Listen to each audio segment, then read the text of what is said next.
Welcome to Guide Guru. We hope this video helps. You start by confirming the container runtime is active, run systemtool status, or a quick PS check to see processes.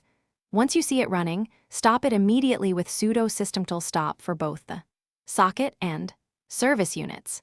Make sure to disable the socket so it does not restart on boot. Sudo systemtool disable now covers both current and future sessions.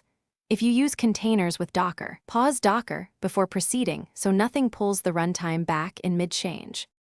You now detach the runtime from your container engine.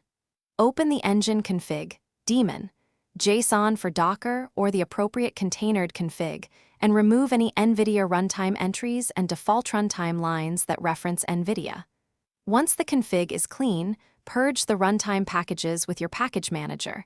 Use purge or remove patterns to eliminate config files. After removal, run sudo systemtool daemon reload and restart Docker, or can finish by verifying everything is gone. Check psaux and systemtool status for leftover processes, and run docker info or containered config to ensure no Nvidia runtime appears. If disabling did not work, mask the socket and service with sudo systemtool mask to force them inactive.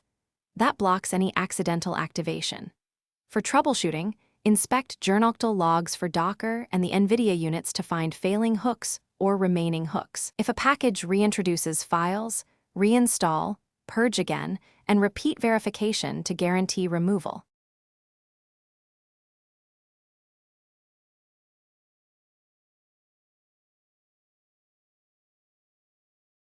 Thanks for watching. Consider subscribing if we helped you today.